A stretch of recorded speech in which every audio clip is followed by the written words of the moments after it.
খুবই গুরুত্বপূর্ণ একটি খবর দর্শক। পাক ভারত যুদ্ধে রাফাল পাইলটের মৃত্যুর কথা স্বীকার করল দিল্লি। অর্থাৎ পাক ভারত যে যুদ্ধ হয়েছিল সেখানে রাফাল বিমানের পাইলটের মৃত্যুর কথা স্বীকার করল ভারত।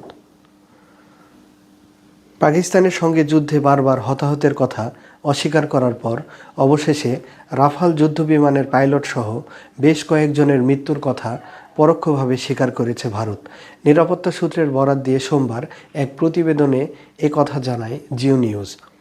ভারত সরকার গোপনে 100 জনেরও বেশি নিহত সেনাকে মরণোত্তর সম্মাননা দেওয়ার সিদ্ধান্ত নিয়েছে বলেও প্রতিবেদনে জানানো হয়, যাতে জনগণের নজর এড়িয়ে গোপনে তাদের স্মরণ করা যায়।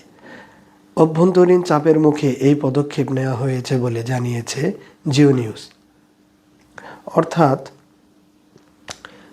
গোপনে 100 জনেরও বেশি নিহতকে মরণোত্তর সম্মাননা দেওয়ার সিদ্ধান্ত নিয়েছে ভারত, যাতে জনগণের নজর এড়ানো যায়।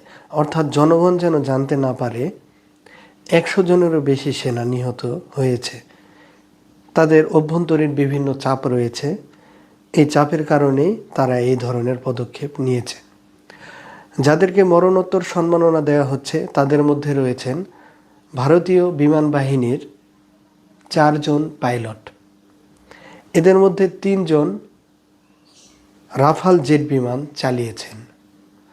তালিকায় আদমপুর বিমান ঘাঁটিতে নিহত S-400 বিমান প্রতিরক্ষা ব্যবস্থার 5 জন অপারেটরও রয়েছেন।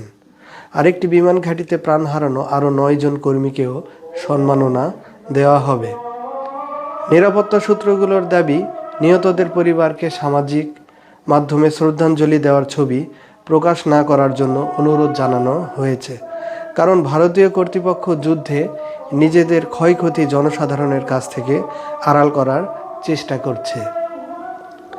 অর্থাৎ নিরাপত্তা সূত্রগুলো দাবি করেছে যারা মারা গেছে তাদের আত্মীয় স্বজনরা যেন সামাজিক মাধ্যমে শ্রদ্ধাঞ্জলি দেওয়ার ছবি প্রকাশ না করে।